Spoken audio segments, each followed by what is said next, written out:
Don't you see, Chloe? You are the reason I can finally breathe again. If I lose everything else but keep you and Jacob safe, then I've gained more than money could ever buy." Those words from Matthew Grayson echoed through the grand hall, silencing even the furious whispers of high society. Cameras flashed outside. Vanessa's threats loomed in the background, and Chloe stood frozen, torn between disbelief and overwhelming emotion. The world was ready to call him a fool, to tear down the empire he had built. But in that very moment, Matthew chose love, sacrifice, and a truth that no fortune could replace. What kind of man risked everything for two strangers from the streets? And what storm will they have to face now that his choice has been made?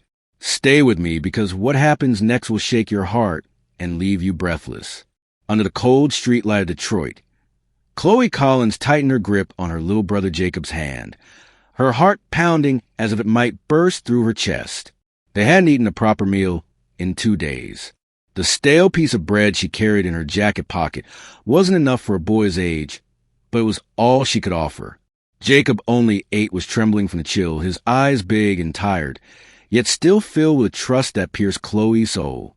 Their mother, Sarah, had passed just months earlier after a long illness, leaving Chloe barely 19 to carry the weight of a family that was slipping into nothingness. Detroit streets were not kind to the weak.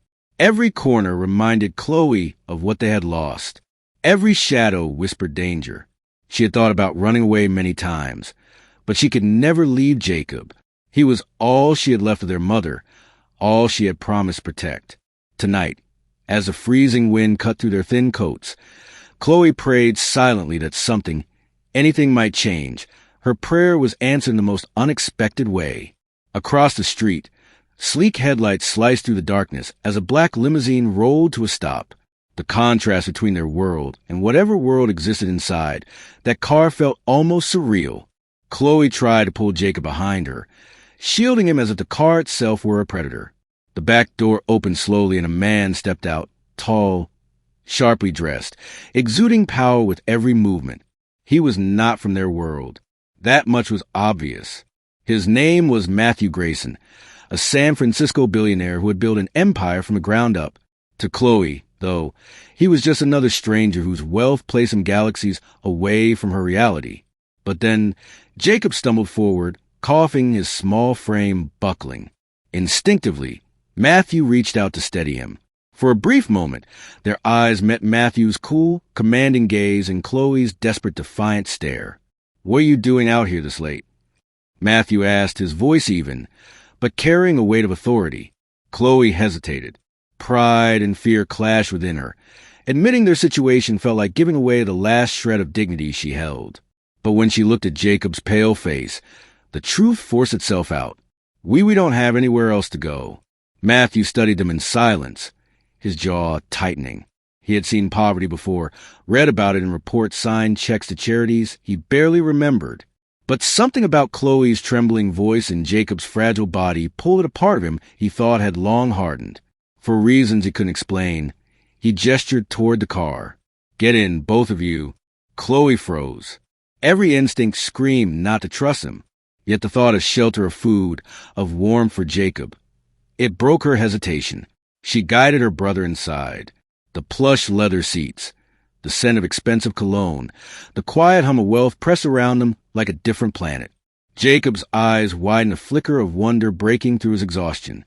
As the car glided through the streets, Chloe sat rigid, ready to defend her brother if this turned out to be some cruel trick. But Matthew said nothing. He only watched as if he were studying her resolve. When the limousine finally stopped, they were no longer in Detroit's decayed streets. Instead, the towering outline of a private jet gleamed under the airport lights. "Where are you taking us?" Chloe demanded, her voice breaking, but laced with determination. "To San Francisco." Matthew replied without hesitation. "You'll have a place to stay. Food, safety." Chloe's heart thudded wildly. It sounded like salvation, but she knew too well that salvation always came with a price. Still, when Jacob's small hand squeezed hers in silent hope, she realized she had no choice. She whispered a promise to herself. Whatever awaited them in this new world, she would not let anyone break her or take her brother away. As the plane soared into the night, Chloe felt the weight of 1,000 questions pressing down. Why had this man chosen them? What did he really want? And what kind of storm were they flying straight in? 2. The answer would come soon enough, and it would be nothing like what she imagined. Thanks for watching. Sorry for the interruption, but we hope you will help us improve our content in the future. Do you think Chloe was right to trust Matthew in that moment? Would you have stepped into the car if you were in her place? Do you believe wealth can truly change someone's heart? Or is Matthew hiding something deeper? The private jet cut through the night sky like a silent promise, but Chloe's heart refused to calm. She sat pressed against the window. Jacob curled asleep beside her, his head resting on her lap.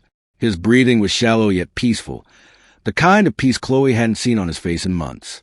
She stroked his hair softly, fighting back tears. For the first time in a long while, he was warm, safe, and not shivering from hunger. But her mind was far from quiet. Opposite her, Matthew Grayson leaned back in his seat, eyes closed, as if the world around him didn't exist. He looked like a man carved from stone, untouchable, unreadable. Chloe tried to convince herself she didn't care who he was, but the truth gnawed at her. Nobody, especially not someone like him, offered help without a reason. She was waiting for the moment the mask would slip.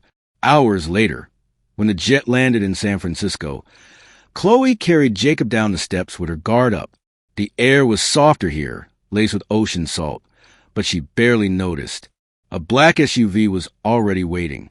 Within minutes, they were winding up a hill toward a sprawling estate that looked like something out of a dream.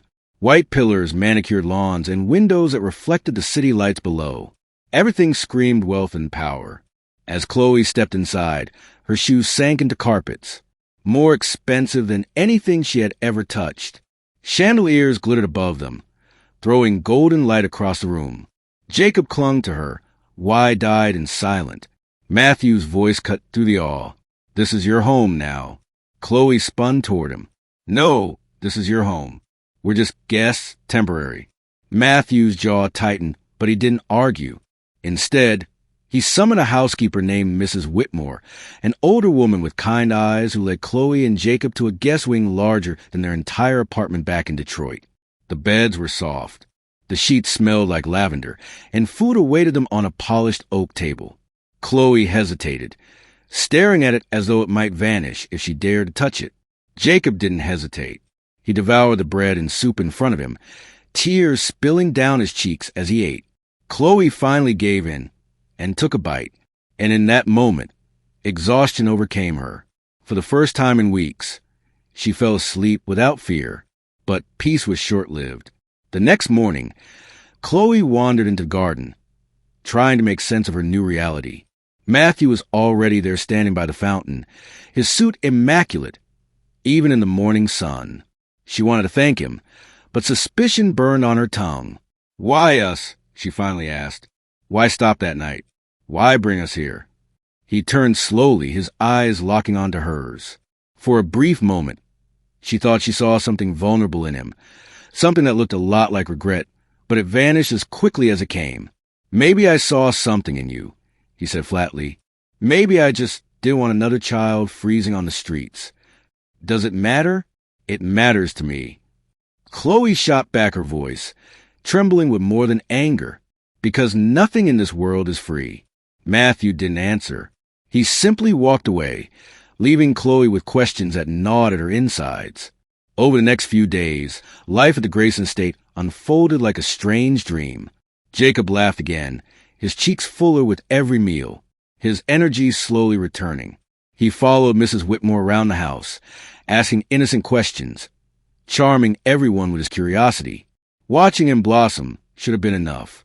Yet Chloe's mistrust only grew. And then came the dinner. Matthew invited her to join him at the long oak dining table one evening. She wore a simple dress Mrs. Whitmore had given her, but sitting across from him felt like stepping onto a stage she wasn't prepared for. Candle light flickered between them, and for the first time, Matthew looked less like a billionaire and more like a man burdened by secrets. "Chloe," he began, his voice lower than usual, "there are things about me you don't know. Things I don't share with most people." Her fork froze midway. Why are you telling me this? Because whether you like it or not, you and your brother are in my world now. And my world, it's dangerous. A chill ran through her veins. Dangerous? What does that mean? Before he could answer, the doors burst open. A man in a dark suit stormed inside his face, sharp with fury. You think you can hide them here? Matthew Chloe's heart nearly stopped. Hide them? She clutched Jacob's name in her throat, even though he wasn't in the room. Matthew stood his tea. One icy. This is not the place. Victor. Victor sneered, his eyes flicking toward Chloe. You brought strays into this house. Do you have any idea what that means? You're putting everything at risk. Chloe's pulse raced. She didn't understand half of what was happening. But one thing was clear. This man saw her and Jacob as threats. Matthew moved between them, his voice steel. Leave now. Victor's smirk twisted as he backed away. But his parting words lingered like a curse. She'll ruin you just like the last one. Chloe's stomach dropped. The last one? What did that mean? That night she barely slept, her mind spinning with fear and suspicion. Who was Matthew Grayson really? And why did it feel like she and Jacob had been pulled into a storm far bigger than either of them could imagine? The next morning, she found Matthew in his study. Papers scattered across the desk. Headlines flashing about corporate wars, scandals, and betrayals. He looked up, exhaustion shadowing his features. You want answers, he said quietly. You deserve them, but once you know there's no going back. Chloe's hands trembled at her sides, but she lifted her chin. Then tell me, because if I'm risking Jacob's life by being here, I need the truth. Matthew's eyes softened just barely. He leaned forward, his voice grave. The night I found you, it wasn't chance. I had someone following you. You were never supposed to know. But when I saw you and your brother, I couldn't walk away. Because once a long time ago, I was Jacob, and I swore I would never let another child live through what I did. Chloe's breath caught in her throat. It was the first time his armor cracked, revealing the wound beneath. But even as emotions surged, a dark whisper in her heart asked a question she couldn't ignore. What price will we pay for being part of this world? Thanks for watching. Sorry for the interruption, but we hope you will help us improve our content in the future. If you were Chloe, would you trust Matthew after hearing this? Do you think Victor was right about Chloe being a danger to Matthew's world? What secret from Matthew's past do you think will change everything? The storm that had haunted Chloe's heart finally broke the night. Matthew chose to tell her everything. They sat in his study, the fire crackling softly, shadows dancing across the shelves lined with leather-bound books. His voice was rough, stripped of all the power and armor he usually carried. He told her about growing up in a broken home, about the hunger that gnawed at him as a boy in Detroit, the cold nights he spent wondering if anyone would ever care enough to notice his pain. He spoke of the woman who once saved him only to be torn away by tragedy, and how he vowed that no child should endure the same suffering. Chloe listened in stunned silence, tears burning her eyes. For the first time, she saw him not as the untouchable billionaire, but as a man scarred by loss, desperate to atone. His wealth, his empire, it wasn't built just for power. It was his armor against the fear of being powerless again. But just as trust began to bloom between them, the outside world came crashing in. Victor returned not with angry words this time, but with proof documents, photos, and whispers twisted into daggers. He painted Chloe as a manipulator, suggesting she had deliberately sought out Matthew to exploit his fortune. The lies spread like wildfire through San Francisco's high society. Reporters camped outside the estate in Vanessa Grayson, the elegant, calculating wife who had long kept her own secrets. Seize a moment. She's using you. Matthew Vanessa sneered during a confrontation in the Grand Hall. Her voice dripped with venom as cameras flashed outside. Just like everyone else. You'll throw away everything you built for a street girl. And her sick brother Chloe stood frozen. Jacob clutching her hand, his small body trembling. Every instinct screamed at her to run, to disappear before the storm consumed them. But Matthew didn't waver. His voice rang out steady and unshakable. You're wrong, Vanessa. For the first time in years, I'm not being used. I'm choosing this. Choosing them because they remind me of what I lost and of who I want to be. The words silenced the room. Even Vanessa, with all her polished cruelty, faltered under the weight of his conviction. But her silence was temporary. She filed for divorce the very next day, demanding half of his empire and feeding the tabloid stories meant to break him. What followed was chaos. Business partners pulled away, investors panicked, and headlines branded Matthew a fool. Blinded by sentiment, Chloe begged him to let her and Jacob leave, insisting they weren't worth the destruction of his empire. But Matthew only shook his head. "Don't you see, Chloe? You are the reason I can finally breathe again. If I lose everything else but keep you and Jacob safe, then I've gained more than money could ever buy." Those words became his anchor and slowly. Against all odds, the tide began to turn. Loyal employees rallied around him. Sees Whitmore shielded Chloe and Jacob from the venom of the press, treating them like family. And when the truth about Vanessa's deceit and Victor's scheme surfaced, the city that once mocked Matthew began to respect him for standing by his convictions.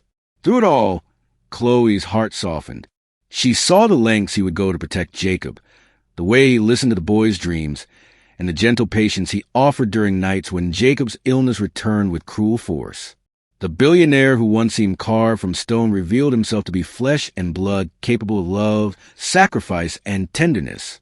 Months later, under a golden San Francisco sky, Matthew opened the doors of the estate, not for another lavish gala, but for something far simpler and infinitely greater. A community center for children built in Sarah Collins' name, honoring Chloe and Jacob's late mother. The halls filled with laughter with children who had once known only hunger, now finding safety, learning, and hope. Standing beside him as the ribbon was cut, Chloe felt tears spill freely down her cheeks. Jacob beamed at her healthier than he had ever been, his hand clasped tightly in Matthew's. For the first time in years, Chloe didn't feel like a lost girl from Detroit. She felt like she belonged. That night, as the sun dipped in the horizon, Matthew whispered to her, "I don't need an empire. I just need this U.S." And for the first time, Chloe allowed herself to believe in a future filled not with fear, but with love. The story that began on a freezing street corner ended with warmth, forgiveness, and a family born not of blood or power, but of choice and compassion.